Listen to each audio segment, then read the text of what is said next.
5 ਅਪ੍ਰੈਲ 2010 ਨੂੰ ਇੰਟਰਨੈਟ ਦੇ ਉੱਪਰ ਆ ਇੱਕ ਵੀਡੀਓ ਆਉਂਦੀ ਆ ਜਿਹਦੇ ਵਿੱਚ ਦੇਖਣ ਤੋਂ ਬਾਅਦ ਪਤਾ ਲੱਗਦਾ ਕਿ ਯੂਐਸ ਦਾ ਇੱਕ ਹੈਲੀਕਾਪਟਰ ਇਰਾਕ ਦੇ ਵਿੱਚ ਇੱਕ ਫੈਮਿਲੀ ਦੇ ਉੱਪਰ ਫਾਇਰਿੰਗ ਕਰ ਦਿੰਦਾ ਕਿਉਂਕਿ ਯੂਐਸ ਮਿਲਟਰੀ ਨੂੰ ਲੱਗਦਾ ਕਿ ਇਹ ਲੋਕ ਅੱਤਵਾਦੀ ਆ। ਪਰ ਇਹ ਇੱਕ ਆਮ ਪਰਿਵਾਰ ਹੁੰਦਾ ਜਿਨ੍ਹਾਂ ਦੇ ਨਾਲ ਕਿ ਬੱਚੇ ਵੀ ਹੁੰਦੇ ਆ। ਬਿਨਾਂ ਕੁਝ ਕੀਤੇ ਓਪਨ ਫਾਇਰਿੰਗ ਹੁੰਦੀ ਆ, ਸਾਰੇ ਦੇ ਸਾਰੇ ਲੋਕਾਂ ਦੀ ਮੌਤ ਹੋ ਜਾਂਦੀ ਆ।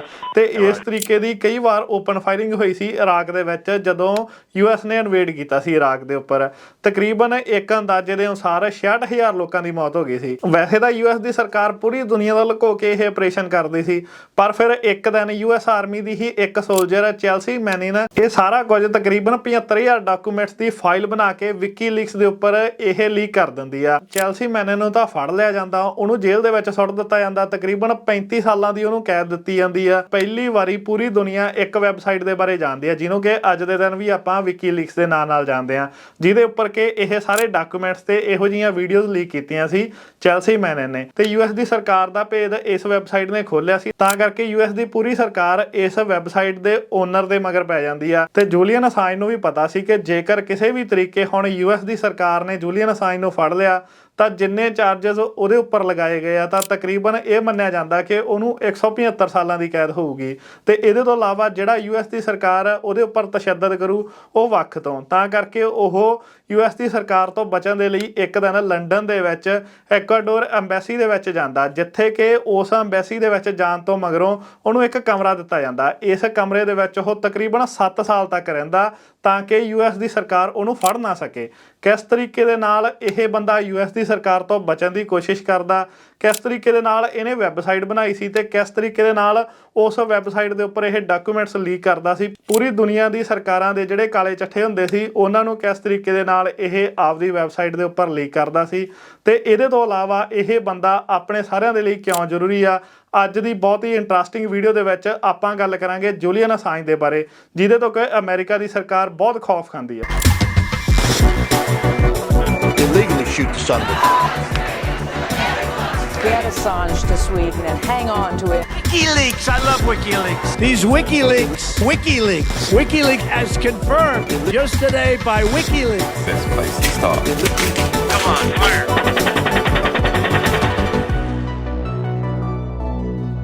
ਸਾਲ 2005 ਦੇ ਵਿੱਚ ਜੂਲੀਅਨ ਅਸਾਂਜ ਨੂੰ ਇੱਕ ਆਈਡੀਆ ਆਉਂਦਾ ਕਿ ਕਿਉਂ ਨਾ ਇੱਕ ਅਜਿਹੀ ਵੈਬਸਾਈਟ ਬਣਾਈ ਜਾਵੇ ਜਿਹਦੇ ਵਿੱਚ ਪੂਰੀ ਦੁਨੀਆ ਦੇ ਵਿਸਲ ਬਲੋਅਰ ਆਪਦੀਆਂ ਕੋਈ ਵੀ ਲੀਕਡ ਡਾਕੂਮੈਂਟਸ ਆਪਦੀ ਸਰਕਾਰ ਦੀ ਕਰਪਸ਼ਨ ਦੇ ਬਾਰੇ ਉਸ ਵੈਬਸਾਈਟ ਦੇ ਉੱਪਰ ਪਬਲਿਸ਼ ਕਰ ਸਕਣ।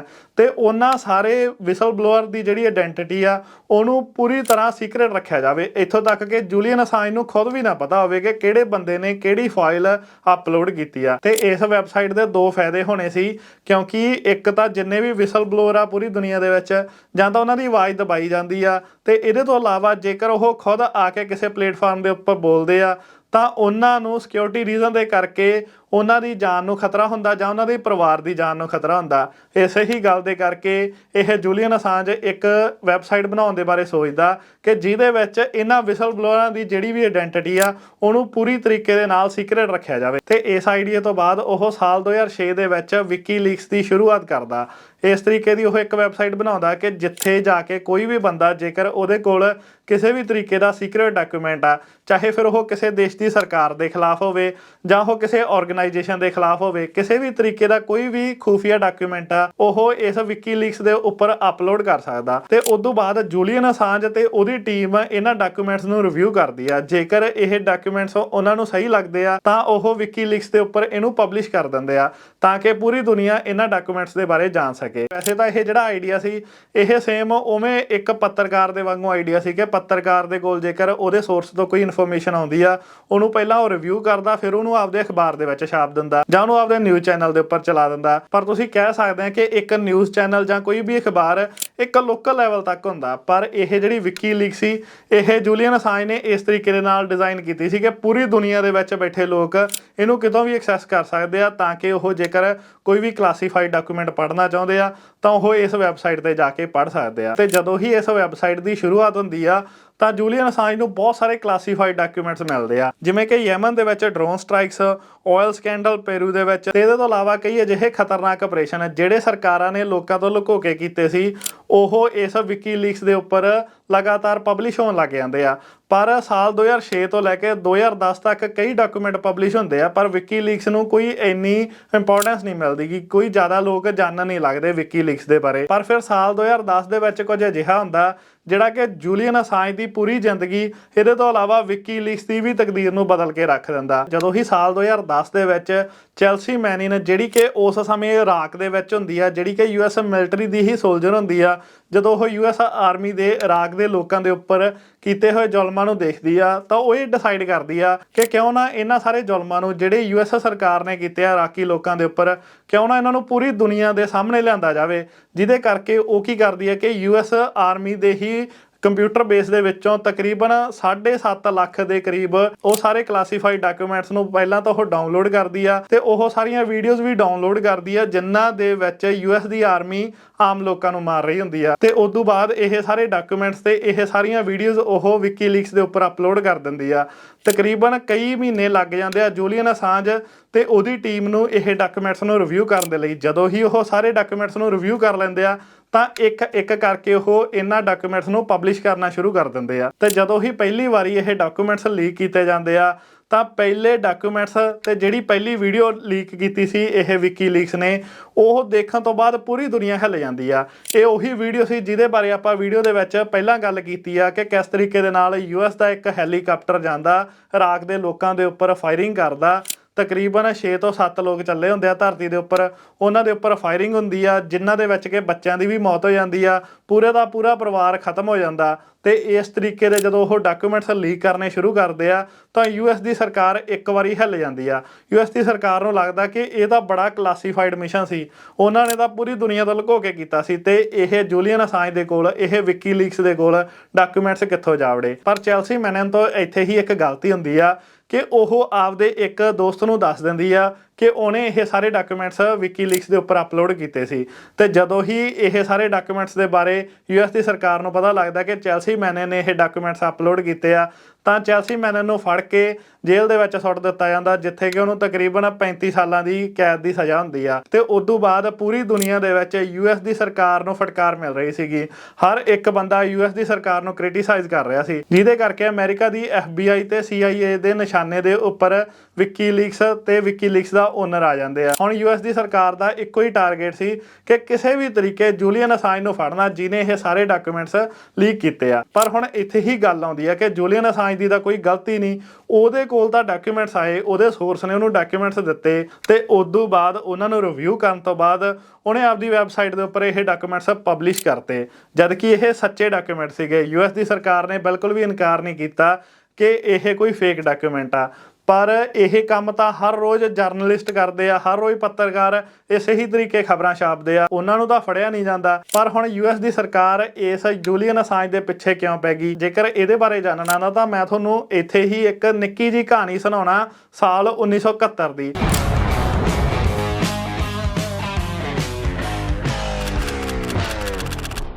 ਜਦੋਂ ਕਿ ਇੱਕ ਡੈਨੀਅਲ ਐਲਿਸਬਰਗ ਨਾਂ ਦੇ ਬੰਦੇ ਨੇ ਕੁਝ ਕੁ ਪੇਪਰ ਲੀਕ ਕੀਤੇ ਜਿਨ੍ਹਾਂ ਨੂੰ ਕਿ ਅੱਜ ਦੇ ਦਿਨ ਆਪਾਂ ਪੈਂਟਾਗਨ ਪੇਪਰਸ ਦੇ ਨਾਂ ਨਾਲ ਜਾਣਦੇ ਹਾਂ। ਜਿਹੜੇ ਬੰਦੇ ਨੇ ਇਹ ਲੀਕ ਕੀਤੇ ਸੀ ਪੇਪਰ, ਉਹਨੂੰ ਡਿਸਟਰੋਏ ਕਰਨਾ ਹੁਣ CIA ਤੇ FBI ਦਾ ਮੇਨ ਟਾਰਗੇਟ ਸੀ। ਡੈਨੀਅਲ ਦੇ ਉੱਪਰ ਸਾਜ਼ਿਸ਼ ਕਰਨ ਦੇ ਤੇ ਸਰਕਾਰੀ ਡਾਕੂਮੈਂਟਸ ਨੂੰ ਚੋਰੀ ਕਰਨ ਦੇ ਦੋਸ਼ ਲਾਏ ਜਾਂਦੇ ਆ, ਜਿਹਦੇ ਕਰਕੇ ਉਹਨੂੰ 115 ਸਾਲਾਂ ਦੇ ਲਈ ਜੇਲ੍ਹ ਦੇ ਵਿੱਚ ਸੁੱਟ ਦਿੱਤਾ ਜਾਂਦਾ ਤੇ ਅੱਗੇ ਤੋਂ ਕੋਈ ਵੀ ਬੰਦਾ ਅਜਿਹੀ ਲੀਕੇਜ ਨਾ ਕਰੇ ਤਾਂ ਕਰਕੇ ਇੱਕ ਅਜਿਹੀ ਟੀਮ ਤਿਆਰ ਕੀਤੀ ਜਾਂਦੀ ਆ ਜਿਹਨੂੰ ਕਿ ਨਾਂ ਦਿੱਤਾ ਜਾਂਦਾ ਦੀ ਪਲੰਬਰਸ, ਜਿਨ੍ਹਾਂ ਦਾ ਕਿ ਕੰਮ ਹੁੰਦਾ ਕਿ ਉਹਨਾਂ ਨੇ ਲੀਕੇਜ ਨੂੰ ਫਿਕਸ ਕਰਨਾ, ਜਿਹਦੇ ਵਿੱਚ ਐਕਸ ਆਰਮੀ ਦੇ ਆਫੀਸਰ ਤੇ ਐਕਸ FBI ਦੇ ਆਫੀਸਰਸ ਨੂੰ ਰਿਕਰੂਟ ਕੀਤਾ ਜਾਂਦਾ। ਉਹਨਾਂ ਨੂੰ ਇਹ ਟਾਸਕ ਦਿੱਤਾ ਜਾਂਦਾ ਕਿ ਜੇਕਰ ਕੋਈ ਵੀ ਬੰਦਾ ਗਵਰਨਮੈਂਟ ਦੇ ਡਾਕੂਮੈਂਟਸ ਨੂੰ ਲੀਕ ਕਰਨ ਦੀ ਕੋਸ਼ਿਸ਼ ਕਰਦਾ ਤਾਂ ਉਹਦੇ ਬਾਰੇ ਪਹਿਲਾਂ ਹੀ ਪਤਾ ਲਗਾਇਆ ਜਾਵੇ ਤੇ ਉਦੋਂ ਬਾਅਦ ਉਹਦੇ ਪੇਪਰ ਲੀਕ ਕਰਨ ਤੋਂ ਪਹਿਲਾਂ ਹੀ ਉਹਨੂੰ ਸਜ਼ਾ ਦਿੱਤੀ ਜਾਵੇ। ਤੇ ਡੈਨੀਅਲ ਐਲਿਸਬਰਗ ਦੇ ਉੱਪਰ ਜੇਲ੍ਹ ਦੇ ਵਿੱਚ ਵੀ ਬਹੁਤ ਤਸ਼ੱਦਦ ਕੀਤੇ ਜਾਂਦੇ ਆ, ਜਿਹਦੀਆਂ ਕਿ ਖਬਰਾਂ ਆਏ ਦਿਨ ਦੇਖਣ ਨੂੰ ਮਿਲਦੀਆਂ ਸੀ। ਇਹ ਸ਼ਾਇਦ ਉਹਨਾਂ ਸਾਰੇ ਲੋਕਾਂ ਦੇ ਲਈ ਇੱਕ ਸੰਕੇਤ ਸੀ ਕਿ ਜੇਕਰ ਕਿਸੇ ਨੇ ਵੀ US ਦੀ ਸਰਕਾਰ ਦੇ ਨਾਲ ਉਲਝਣ ਦੀ ਕੋਸ਼ਿਸ਼ ਕੀਤੀ ਤਾਂ ਉਹਦਾ ਵੀ ਇਹੀ ਹਾਲ ਹੋਊਗਾ। ਇਸੇ ਹੀ ਗੱਲ ਦੇ ਕਰਕੇ ਆਉਣ ਵਾਲੇ ਅਗਲੇ 38 ਸਾਲਾਂ ਤੱਕ ਕੋਈ ਵੀ ਬੰਦਾ US ਦੀ ਸਰਕਾਰ ਦੇ ਨਾਲ ਸਿੱਧੀ ਟੱਕਰ ਨਹੀਂ ਲੈਂਦਾ, ਕੋਈ ਵੀ ਬੰਦਾ ਇਸ ਤਰੀਕੇ ਦੇ ਨਾਲ ਕਿਸੇ ਵੀ ਤਰੀਕੇ ਦੀ ਯੂਐਸ ਦੀ ਸਰਕਾਰ ਦੇ ਖਿਲਾਫ ਲੀਕੇਜ ਨਹੀਂ ਕਰਦਾ। ਪਰ ਫਿਰ ਸਹੀ 39 ਸਾਲਾਂ ਬਾਅਦ ਇੱਕ ਅਜਿਹਾ ਬੰਦਾ ਆਇਆ ਸੀ ਜਿਹਨੇ ਯੂਐਸ ਦੀ ਸਰਕਾਰ ਨੂੰ ਸਿੱਧੀ ਟੱਕਰ ਦਿੱਤੀ ਸੀ। ਯੂਐਸ ਦੀ ਸਰਕਾਰ ਦੇ ਉਹ ਕਲਾਸੀਫਾਈਡ ਡਾਕੂਮੈਂਟਸ ਲੀਕ ਕੀਤੇ ਸੀ ਜਿਨ੍ਹਾਂ ਨੂੰ ਕਿ ਪੂਰੀ ਦੁਨੀਆ ਤੋਂ ਯੂਐਸ ਦੀ ਸਰਕਾਰ ਨੇ ਲੁਕੋ ਕੇ ਰੱਖਿਆ ਸੀ। ਇਸੇ ਹੀ ਗੱਲ ਦੇ ਕਰਕੇ CIA ਦੇ ਨਿਸ਼ਾਨੇ ਦੇ ਉੱਪਰ ਸੀ ਜੂਲੀਅਨ ਅਸਾਂਜ। ਹਾਲਾਂਕਿ ਜੂਲੀਅਨ ਅਸਾਂਜ ਨੂੰ ਪਤਾ ਸੀ ਕਿ ਉਹਦਾ ਕੋਈ ਵੀ ਕ੍ਰਾਈਮ ਨਹੀਂਗਾ, ਪਰ ਉਹਨੂੰ ਪਤਾ ਸੀ ਕਿ ਜਿਸ ਤਰੀਕੇ ਦੇ ਨਾਲ 38-39 ਸਾਲ ਪਹਿਲਾਂ ਡੈਨੀਅਲ ਐਲਿਸਬਰਗ ਦੇ ਨਾਲ ਹੋਇਆ ਸੀ, ਉਸੇ ਹੀ ਤਰੀਕੇ ਯੂਐਸ ਦੀ ਸਰਕਾਰ ਉਹਦੇ ਨਾਲ ਕਰੂਗੀ, ਉਹਨੂੰ ਫੜ ਕੇ ਜੇਲ੍ਹ ਦੇ ਵਿੱਚ ਸੁੱਟ ਦੂਗੀ। ਜਿਹਦੇ ਤੋਂ ਬਚਣ ਦੇ ਲਈ ਉਹਨੂੰ ਇੱਕ ਆਈਡੀਆ ਆਉਂਦਾ। ਉਹ ਸਾਲ 2012 ਦੇ ਵਿੱਚ ਲੰਡਨ ਦੇ ਵਿੱਚ ਸੀ। ਵੈਸੇ ਤਾਂ ਇਹ ਬੰਦਾ ਆਸਟ੍ਰੇਲੀਆ ਦਾ, ਪਰ ਸਾਲ 2012 ਦੇ ਵਿੱਚ ਇਹ ਲੰਡਨ ਦੇ ਵਿੱਚ ਸੀ। ਤੇ ਯੂਕੇ ਤੇ ਯੂਐਸ ਦੀ ਸਰਕਾਰ ਤਾਂ ਇੱਕ ਦੂਜੇ ਦੀ ਮਦਦ ਕਰਦੀ ਆ। ਉਹਨੂੰ ਪਤਾ ਸੀ ਕਿ ਕਿਸੇ ਨਾ ਕਿਸੇ ਤਰੀਕੇ ਯੂਕੇ ਦੀ ਸਰਕਾਰ ਨੇ ਉਹਨੂੰ ਫੜ ਕੇ ਯੂਐਸ ਦੀ ਸਰਕਾਰ ਕੋਲ ਭੇਜ ਦੇਣਾ। ਇਸੇ ਹੀ ਗੱਲ ਦੇ ਕਰਕੇ ਉਹ ਇੱਕ ਦਿਨ ਤਿਆਰ ਹੁੰਦਾ ਤੇ ਉਹ ਆਪਦੇ ਬੂਟ ਦੇ ਵਿੱਚ ਇੱਕ ਛੋਟਾ ਜਿਹਾ ਰੋੜਾ ਪਾ ਲੈਂਦਾ ਤਾਂ ਕਿ ਉਹ ਥੋੜਾ ਬਹੁਤ ਲੰਗ ਮਾਰ ਕੇ ਤੁਰੇ, ਕਿਉਂਕਿ ਉਹਨੂੰ ਪਤਾ ਸੀ ਕਿ ਸ਼ਾਇਦ CIA ਦੇ ਲੋਕ ਉਹਦਾ ਪਿੱਛਾ ਕਰ ਰਹੇ ਹੋਣਗੇ। ਤੇ ਉਹ ਆਪਦਾ ਭੇਸ ਬਦਲ ਕੇ ਐਕਵਾਡੋਰ ਐਮਬੈਸੀ ਦੇ ਵਿੱਚ ਪਹੁੰਚਦਾ, ਜਿੱਥੇ ਕਿ ਆਉਣ ਵਾਲੇ ਅਗਲੇ 7 ਸਾਲਾਂ ਤੱਕ ਇਹ ਬੰਦਾ ਉਸੇ ਐਮਬੈਸੀ ਦੇ ਵਿੱਚ ਰਹਿੰਦਾ। ਕਿਉਂਕਿ ਐਮਬੈਸੀ ਦੇ ਵਿੱਚ ਯੂਕੇ ਦੀ ਪੁਲਿਸ ਨਹੀਂ ਜਾ ਸਕਦੀ ਸੀ, ਤਾਂ ਕਰਕੇ ਜੂਲੀਅਨ ਅਸਾਂਜ ਇਸ ਐਮਬੈਸੀ ਦੇ ਵਿੱਚ ਸੇਫ ਸੀ। ਕਿਉਂਕਿ ਜਿਹੜੀ ਐਮਬੈਸੀ ਦੀ ਜਗ੍ਹਾ ਹੁੰਦੀ ਆ ਇਹ ਉਸੇ ਹੀ ਦੇਸ਼ ਦੀ ਹੁੰਦੀ ਆ ਜਿਹੜੇ ਦੇਸ਼ ਦੀ ਐਮਬੈਸੀ ਹੋਵੇ। ਜਾਣੀ ਕਿ ਜੇਕਰ ਯੂਕੇ ਦੇ ਵਿੱਚ ਐਕਵਾਡੋਰ ਦੀ ਐਮਬੈਸੀ ਆ ਤਾਂ ਇਹ ਐਕਵਾਡੋਰ ਦੀ ਜਗ੍ਹਾ ਜਿਹਦੇ ਉੱਪਰ ਕਿ ਯੂਕੇ ਦੀ ਪੁਲਿਸ ਨਹੀਂ ਜਾ ਸਕਦੀ। ਤਾਂ ਕਰਕੇ ਜੂਲੀਅਨ ਅਸਾਂਜ ਜਿੰਨਾ ਟਾਈਮ ਇਸ ਐਮਬੈਸੀ ਦੇ ਵਿੱਚ ਸੀ ਉਹਨਾਂ ਟਾਈਮ ਉਹ ਸੇਫ ਸੀ। ਤੇ ਜਦੋਂ ਹੀ ਉਹ ਇਸ ਐਮਬੈਸੀ ਤੋਂ ਬਾਹਰ ਆਉਂਦਾ ਤਾਂ ਉਹਨੂੰ ਯੂਕੇ ਦੀ ਪੁਲਿਸ ਨੇ ਫੜ ਲੈਣਾ ਸੀ। ਤੇ ਯੂਕੇ ਦੀ ਪੁਲਿਸ ਅੰਦਰ ਨਹੀਂ ਜਾ ਸਕਦੀ ਸੀ, ਤਾਂ ਕਰਕੇ ਯੂਕੇ ਦੀ ਸਰਕਾਰ ਉਸ ਐਮਬੈਸੀ ਦੇ ਆਲੇ ਦੁਆਲੇ ਆਪਦੇ ਪੁਲਿਸਮੈਨ ਲਾ ਦਿੰਦੀ ਆ ਤਾਂ ਕਿ ਜਦੋਂ ਵੀ ਇਹ ਬੰਦਾ ਐਮਬੈਸੀ ਦੇ ਵਿੱਚੋਂ ਬਾਹਰ ਆਵੇ ਤਾਂ ਇਹਨੂੰ ਨਾਲ ਦੀ ਨਾਲ ਫੜ ਲਿਆ ਜਾਵੇ। ਤੇ ਜੂਲੀਅਨ ਅਸਾਂਜ ਨੂੰ ਚੰਗੀ ਤਰ੍ਹਾਂ ਪਤਾ ਸੀ ਕਿ ਜੇਕਰ ਉਹਨੇ US ਜਾਣ ਤੋਂ ਬਚਣਾ ਤਾਂ ਉਹਨੂੰ ਇਸੇ ਹੀ ਐਮਬੈਸੀ ਦੇ ਵਿੱਚ ਲੰਮਾ ਸਮਾਂ ਰਹਿਣਾ ਪਊਗਾ, ਜਿੰਨਾ ਟਾਈਮ ਉਹਦੇ ਸਾਰੇ ਦੇ ਸਾਰੇ ਕੇਸ ਨਹੀਂ ਮੁੱਕ ਜਾਂਦੇ। ਤੇ ਇਸੇ ਹੀ ਗੱਲ ਦੇ ਕਰਕੇ ਉਹ ਇੱਕ ਛੋਟੇ ਜਿਹੇ ਕਮਰੇ ਦੇ ਵਿੱਚ, ਜਿਹਦੇ ਕਿ ਨਾਲ ਹੀ ਕਿਚਨ ਸੀ, ਉਸ ਕਮਰੇ ਦੇ ਵਿੱਚ ਤਕਰੀਬਨ 7 ਸਾਲਾਂ ਤੱਕ ਰਹਿੰਦਾ। ਤੇ ਉਹਨੂੰ ਜਿਹੜੇ ਐਮਬੈਸੀ ਦੇ ਕਰਮਚਾਰੀ ਹੁੰਦੇ ਆ ਉਹੀ ਗਰੋਸਰੀ ਲਿਆ ਕੇ ਦਿੰਦੇ ਆ, ਉਹੀ ਉਹਨੂੰ ਖਾਣ ਪੀਣ ਦਾ ਸਮਾਨ ਲਿਆ ਕੇ ਦਿੰਦੇ ਆ। ਤੇ ਇਸ ਬੰਦੇ ਦਾ ਆਪਦੀ ਵੈਬਸਾਈਟ ਨੂੰ ਲੈ ਕੇ ਪੈਸ਼ਨ ਇੰਨਾ ਕੁ ਸੀ ਕਿ ਇਹ ਉਸ ਐਮਬੈਸੀ ਦੇ ਵਿੱਚ ਬੈਠਾ ਵੀ, ਹਾਲਾਂਕਿ ਇਹ ਉਸ ਐਮਬੈਸੀ ਦੇ ਵਿੱਚ ਬਹੁਤ ਦੁਖੀ ਸੀ, ਇੱਕ ਕਮਰੇ ਦੇ ਵਿੱਚ ਇਹਨੂੰ ਰਹਿਣਾ ਪੈਂਦਾ ਸੀ, ਪਰ ਉੱਥੇ ਬੈਠਾ ਵੀ ਇਹ ਬੰਦਾ ਲਗਾਤਾਰ ਜੇਕਰ ਇਹਨੂੰ ਕੋਈ ਕਲਾਸੀਫਾਈਡ ਡਾਕੂਮੈਂਟ ਮਿਲਦਾ ਤਾਂ ਉਹਨੂੰ ਆਪਦੀ ਵੈਬਸਾਈਟ ਦੇ ਉੱਪਰ ਪਬਲਿਸ਼ ਕਰ ਰਿਹਾ ਸੀ। ਲਗਾਤਾਰ ਕਈ ਦੇਸ਼ਾਂ ਦੀਆਂ ਸਰਕਾਰਾਂ ਇਹਦੇ ਤੋਂ ਦੁਖੀ ਹੋਣ ਲੱਗ ਜਾਂਦੀਆਂ ਕਿਉਂਕਿ ਇਹ ਉਹਨਾਂ ਦੇ ਕਲਾਸੀਫਾਈਡ ਡਾਕੂਮੈਂਟ ਆਪਦੀ ਵੈਬਸਾਈਟ ਦੇ ਉੱਪਰ ਪਬਲਿਸ਼ ਕਰ ਦਿੰਦਾ। ਜਿਹੜੇ ਕਿ ਪੂਰੀ ਦੁਨੀਆ ਦੀਆਂ ਸਰਕਾਰਾਂ ਲੋਕਾਂ ਤੋਂ ਲੁਕੋ ਕੇ ਕਾਰਨਾਮੇ ਕਰਦੀਆਂ, ਉਹ ਸਾਰੇ ਸਕੈਂਡਲ ਇਹ ਆਪਦੀ ਵੈਬਸਾਈਟ ਦੇ ਉੱਪਰ ਪਬਲਿਸ਼ ਕਰ ਰਿਹਾ ਸੀ। ਸਾਲ 2016 ਦੇ ਵਿੱਚ ਕੁਝ ਕੁ ਈਮੇਲਸ ਲੀਕ ਹੁੰਦੀਆਂ ਜਿਹੜੀਆਂ ਕਿ ਰਸ਼ੀਅਨ ਗਵਰਨਮੈਂਟ ਦਾ ਏਜੰਟ ਵਿਕੀਲੀਕਸ ਨੂੰ ਦਿੰਦਾ। ਤੇ ਜੂਲੀਅਨ ਅਸਾਂਜ ਇਹਨਾਂ ਈਮੇਲਸ ਨੂੰ ਸਾਲ 2016 ਦੇ ਪ੍ਰੈਜ਼ੀਡੈਂਟ ਇਲੈਕਸ਼ਨ ਤੋਂ ਸਹੀ ਕੁਝ ਦਿਨ ਪਹਿਲਾਂ ਰਿਲੀਜ਼ ਕਰ ਦਿੰਦਾ, ਜਿਹਦੇ ਕਾਰਨ ਕਿ ਹਿਲੇਰੀ ਕਲਿੰਟਨ ਦੀ ਇਲੈਕਸ਼ਨ ਕੈਂਪੇਨ ਨੂੰ ਥੋੜਾ ਡੈਮੇਜ ਪਹੁੰਚਦਾ ਤੇ ਡੋਨਾਲਡ ਟਰੰਪ ਨੂੰ ਇਹਨਾਂ ਈਮੇਲਸ ਦੇ ਨਾਲ ਮਦਦ ਹੁੰਦੀ ਆ ਤੇ ਉਹ ਇਹ ਇਲੈਕਸ਼ਨ ਜਿੱਤ ਜਾਂਦਾ। WikiLeaks, I love WikiLeaks. These WikiLeaks as confirmed just today by WikiLeaks. It's been amazing what's coming out on WikiLeaks. They want to distract us from WikiLeaks. The wonder of WikiLeaks. ਇਸੇ ਹੀ ਤਰੀਕੇ ਸਾਲ 2017 ਦੇ ਵਿੱਚ ਉਸੇ embassy ਦੇ ਵਿੱਚ ਬੈਠਾ ਇਹ ਜੂਲੀਅਨ ਅਸਾਂਜ CIA ਦਾ ਇੱਕ ਡਾਕੂਮੈਂਟ ਲੀਕ ਕਰਦਾ। ਜਿਹੜਾ ਇਹ ਡਾਕੂਮੈਂਟ ਸੀ ਇਹ CIA ਦੇ ਸਾਈਬਰ ਵਾਰਫੇਅਰ ਸਟ੍ਰੈਟਜੀ ਦੇ ਬਾਰੇ ਸੀ। ਤਾਂ ਜਦੋਂ ਹੀ ਜੂਲੀਅਨ ਅਸਾਂਜ ਇਹ ਵਾਲੇ ਡਾਕੂਮੈਂਟਸ ਲੀਕ ਕਰਦਾ ਤਾਂ ਜਿੰਨੇ ਵੀ CIA ਦੇ ਸਾਈਬਰ ਰਿਲੇਟਡ ਟੂਲ ਸੀ ਉਹ ਸਾਰੇ ਫੇਲ ਹੋ ਜਾਂਦੇ ਆ, ਕਿਉਂਕਿ ਲੋਕਾਂ ਨੂੰ ਪਤਾ ਲੱਗ ਗਿਆ ਸੀ ਕਿ ਕਿਸ ਤਰੀਕੇ ਦੇ ਟੂਲਸ ਦੇ ਨਾਲ CIA ਉਹਨਾਂ ਦੇ ਉੱਪਰ ਨਿਗਾਹ ਰੱਖਦੀ ਆ, ਕਿਸ ਤਰੀਕੇ ਦੇ ਨਾਲ ਉਹਨਾਂ ਦੇ ਫੋਨਾਂ ਦੇ ਵਿੱਚ ਜਾਂ ਉਹਨਾਂ ਦੇ ਲੈਪਟਾਪਸ ਦੇ ਵਿੱਚ ਨਿਗਾਹ ਰੱਖੀ ਜਾਂਦੀ ਆ CIA ਦੇ ਦੁਆਰਾ, ਜਿਹਦੇ ਕਾਰਨ CIA ਇਸ ਬੰਦੇ ਤੋਂ ਬਹੁਤ ਦੁਖੀ ਹੋ ਜਾਂਦਾ। ਹੁਣ ਉਹਨਾਂ ਨੂੰ ਲੱਗਦਾ ਕਿ ਇਹ ਬੰਦੇ ਨਾਲ ਬਹੁਤ ਹੋ ਗਿਆ, ਹੁਣ CIA ਨੂੰ ਜਲਦੀ ਤੋਂ ਜਲਦੀ ਇਸ ਬੰਦੇ ਨੂੰ ਫੜਨਾ ਪਊ। ਤੇ ਜਦੋਂ ਹੀ CIA ਦੇ ਇਹ ਹੈਕਿੰਗ ਟੂਲਸ ਲੀਕ ਹੁੰਦੇ ਆ ਤਾਂ ਡੋਨਾਲਡ ਟਰੰਪ ਦੀ ਸਰਕਾਰ ਵੀ ਹੁਣ ਜੂਲੀਅਨ ਅਸਾਂਜ ਦੇ ਖਿਲਾਫ ਹੋ ਜਾਂਦੀ ਆ। WikiLeaks, I love WikiLeaks. These WikiLeaks as confirmed just today by WikiLeaks. It's been amazing what's... Boy, that WikiLeaks has done a job on her, hasn't it? I know nothing about WikiLeaks. ਤੇ ਇਸ embassy ਦੇ ਵਿੱਚੋਂ ਹੀ ਇਹ ਕਦੇ-ਕਦੇ balcony ਦੇ ਵਿੱਚ ਆ ਕੇ ਲੋਕਾਂ ਨੂੰ ਸਪੀਚ ਵੀ ਦਿੰਦਾ। Can you hear me? ਤੇ ਇਸ ਤਰੀਕੇ ਦੇ ਨਾਲ ਐਮਬੈਸੀ ਦੇ ਵਿੱਚ ਰਹਿੰਦੇ ਜੂਲੀਅਨ ਅਸਾਂਜ ਨੂੰ ਤਕਰੀਬਨ 7 ਸਾਲ ਹੋ ਗਏ ਸੀ। ਤੇ ਜਿਹੜੇ ਐਮਬੈਸੀ ਦੇ ਉਹ ਵਰਕਰ ਸੀ ਉਹ ਹੁਣ ਥੋੜੇ ਬਹੁਤ ਅੱਕਣ ਲੱਗ ਜਾਂਦੇ ਆ ਇਸ ਜੂਲੀਅਨ ਅਸਾਂਜ ਤੋਂ, ਕਿਉਂਕਿ ਇਹ ਲਗਾਤਾਰ ਉਸ ਹਾਲ ਦੇ ਵਿੱਚ ਫੁੱਟਬਾਲ ਖੇਡਣ ਦੀ ਕੋਸ਼ਿਸ਼ ਕਰਦਾ ਜਾਂ ਉਹਨਾਂ ਨੂੰ ਕਿਸੇ ਤਰੀਕੇ ਡਿਸਟਰਬ ਕਰਨ ਦੀ ਕੋਸ਼ਿਸ਼ ਕਰਦਾ। ਤੇ ਇਹਦੇ ਤੋਂ ਇਲਾਵਾ ਕਿਉਂਕਿ ਐਕਵਾਡੋਰ ਦੇ ਵਿੱਚ ਸਰਕਾਰ ਬਦਲ ਜਾਂਦੀ ਆ ਤੇ ਜਿਹੜੀ ਨਵੀਂ ਸਰਕਾਰ ਆਉਂਦੀ ਆ ਉਹਦੇ ਖਿਲਾਫ ਵੀ ਇਸ ਬੰਦੇ ਨੇ ਡਾਕੂਮੈਂਟ ਅਪਲੋਡ ਕੀਤੇ ਸੀ, ਯਾਨੀ ਕਿ ਜਿਨ੍ਹਾਂ ਦੇ ਘਰ ਦੇ ਵਿੱਚ ਰਹਿ ਰਿਹਾ ਸੀ ਉਹਨਾਂ ਦੇ ਵੀ ਜੇਕਰ ਇਹਨੂੰ ਡਾਕੂਮੈਂਟ ਮਿਲੇ ਕਿ ਇਹਨਾਂ ਨੇ ਕੋਈ ਸਕੈਂਡਲ ਕੀਤਾ ਤੇ ਉਹ ਡਾਕੂਮੈਂਟ ਵੀ ਇਹਨੇ ਆਪਦੀ ਵੈਬਸਾਈਟ ਦੇ ਉੱਪਰ ਪਬਲਿਸ਼ ਕਰਤੇ।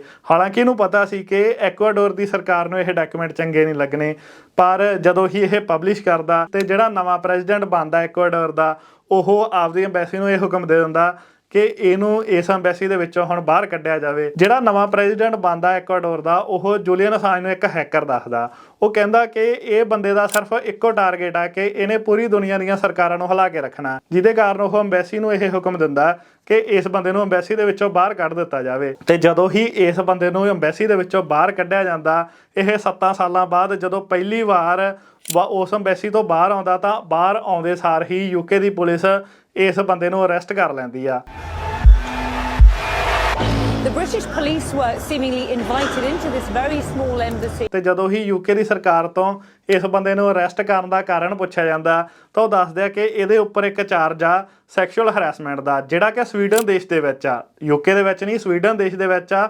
ਉਹਦੇ ਕਾਰਨ ਯੂਕੇ ਦੀ ਸਰਕਾਰ ਨੇ ਇਸ ਬੰਦੇ ਨੂੰ ਅਰੈਸਟ ਕੀਤਾ, ਪਰ ਅਸਲੀ ਕਾਰਨ ਸਭ ਨੂੰ ਪਤਾ ਸੀ ਕਿ ਯੂਐਸ ਦੇ ਕਹਿਣ ਦੇ ਉੱਪਰ ਯੂਕੇ ਨੇ ਇਸ ਬੰਦੇ ਨੂੰ ਫੜਿਆ ਤੇ ਇੱਕ ਫੇਕ ਚਾਰਜ ਲਾ ਕੇ ਇਹਦੇ ਉੱਪਰ ਹੁਣ ਉਹ ਯੂਐਸ ਨੂੰ ਭੇਜ ਦੇਣ ਸ਼ਾਇਦ ਜੂਲੀਅਨ ਅਸਾਂਜ ਨੂੰ, ਜਿੱਥੇ ਕਿ ਇਹਨੂੰ 175 ਸਾਲਾਂ ਦੀ ਕੈਦ ਹੋ ਸਕਦੀ ਆ। ਤੇ ਐਮਬੈਸੀ ਦੇ ਵਿੱਚੋਂ ਫੜ ਕੇ ਇਸ ਬੰਦੇ ਨੂੰ ਲੰਡਨ ਦੇ ਵਿੱਚ ਹੀ ਇੱਕ ਜੇਲ੍ਹ ਦੇ ਵਿੱਚ ਲਿਜਾਇਆ ਜਾਂਦਾ, ਜਿੱਥੇ ਕਿ ਇਸ ਬੰਦੇ ਦੀ ਜਿਹੜੀ ਸਿਹਤ ਆ ਉਹ ਕਾਫੀ ਖਰਾਬ ਦੱਸੀ ਜਾਂਦੀ ਆ।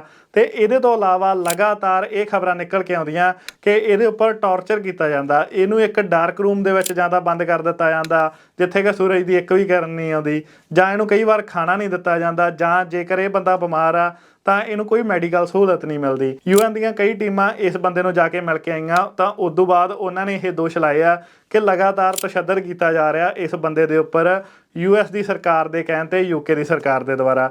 ਤੇ ਲਗਾਤਾਰ ਯੂਐਸ ਦੀ ਸਰਕਾਰ ਇਹ ਮੰਗ ਕਰ ਰਹੀ ਆ ਕਿ ਹੁਣ ਇਸ ਬੰਦੇ ਨੂੰ ਯੂਐਸ ਦੇ ਵਿੱਚ ਭੇਜਿਆ ਜਾਵੇ ਜਿੱਥੇ ਕਿ ਇਹਦੇ ਗੁਨਾਹਾਂ ਦੀ ਇਹਨੂੰ ਸਜ਼ਾ ਦਿੱਤੀ ਜਾਵੇ। ਹਾਲਾਂਕਿ ਇਸ ਬੰਦੇ ਦਾ ਕੋਈ ਕਸੂਰ ਨਹੀਂ, ਹਾਲਾਂਕਿ ਇਸ ਬੰਦੇ ਨੇ ਸਿਰਫ ਉਹ ਡਾਕੂਮੈਂਟਸ ਪਬਲਿਸ਼ ਕੀਤੇ ਸੀ ਜਿਹੜੇ ਕਿ ਇਹਦੇ ਸੋਰਸ ਨੇ ਇਹਨੂੰ ਦਿੱਤੇ ਸੀ। ਗਲਤੀ ਸਰਕਾਰ ਦੀ ਸੀ, ਇਹ ਬੰਦੇ ਨੇ ਲੋਕਾਂ ਦੇ ਸਾਹਮਣੇ ਲਿਆਤੀ ਕਿ ਇਹ ਆਹ ਸਰਕਾਰ ਦੀ ਗਲਤੀ ਆ ਤੇ ਤੁਸੀਂ ਇਹ ਹਰ ਇੱਕ ਬੰਦਾ ਦੇਖ ਸਕਦੇ ਆ, ਪਰ ਇਹ ਬੰਦੇ ਨੂੰ ਇਹਦੀ ਗਲਤੀ ਦੀ ਐਡੀ ਕੁ ਵੱਡੀ ਸਜ਼ਾ ਮਿਲੂਗੀ ਕਿ ਹੋ ਸਕਦਾ ਕਿ ਹੁਣ ਜਾਂ ਤਾਂ ਇਹ ਯੂਕੇ ਦੀ ਜੇਲ੍ਹ ਦੇ ਵਿੱਚ ਹੀ ਮਰ ਜੇ ਤੇ ਜੇਕਰ ਇਹਨੂੰ ਯੂਐਸ ਦੇ ਵਿੱਚ ਭੇਜਤਾ ਤਾਂ ਉੱਥੇ ਤਾਂ ਇਹਦਾ ਉਦੋਂ ਵੀ ਬੁਰਾ ਹਾਲ ਹੋਵੇਗਾ। ਪਰ ਹੁਣ ਤੁਸੀਂ ਆਪਦੇ ਵਿਚਾਰ ਜੂਲੀਅਨ ਅਸਾਂਜ ਦੇ ਬਾਰੇ ਕਮੈਂਟ ਬਾਕਸ ਦੇ ਵਿੱਚ ਦਿਓ ਕਿ ਕੀ ਇਹ ਸਿਰਫ ਇੱਕ ਹੈਕਰ ਆ ਜਿਹੜਾ ਕਿ ਪੂਰੀ ਦੁਨੀਆ ਦੀਆਂ ਸਰਕਾਰਾਂ ਨੂੰ ਹਿਲਾ ਕੇ ਰੱਖਦਾ, ਜਾਂ ਇਹ ਬੰਦਾ ਸੱਚਮੁੱਚ ਇੱਕ ਬਹੁਤ ਵਧੀਆ ਵਿਸਲ ਬਲੋਅਰ ਆ ਜਿਹੜਾ ਕਿ ਦੂਜੇ ਵਿਸਲ ਬਲੋਅਰਸ ਦੀ ਵੀ ਮਦਦ ਕਰਦਾ ਪੂਰੀ ਦੁਨੀਆ ਦੇ ਵਿੱਚੋਂ ਜਿਹੜੇ ਕਲਾਸੀਫਾਈਡ ਡਾਕੂਮੈਂਟਸ ਆ ਉਹਨਾਂ ਨੂੰ ਪਬਲਿਸ਼ ਕਰਕੇ। ਤੇ ਇਹਦਾ ਵੀਡੀਓ ਸੀ ਜੂਲੀਅਨ ਅਸਾਂਜ ਦੇ ਬਾਰੇ ਕਿ ਕਿਸ ਤਰੀਕੇ ਦੇ ਨਾਲ ਯੂਐਸ ਦੀ ਸਰਕਾਰ ਇਸ ਬੰਦੇ ਤੋਂ ਡਰਦੀ ਆ। ਪਰ ਆਹ ਵੀਡੀਓ ਤੇ ਕਲਿੱਕ ਕਰਕੇ ਦੇਖਿਓ ਕਿ ਇੱਕ ਬੰਦੇ ਤੋਂ ਕਿਵੇਂ ਪੁਤਿਨ ਡਰਦਾ, ਕਿਵੇਂ ਉਹਨੇ ਪੁਤਿਨ ਦਾ ਸਾਮਰਾਜ ਹਿਲਾ ਕੇ ਰੱਖਦਾ ਸੀ। ਤੇ ਆਪਾਂ ਤੁਹਾਡੇ ਨਾਲ ਮਿਲਦੇ ਹਾਂ ਅਗਲੀ ਵੀਡੀਓ ਦੇ ਵਿੱਚ।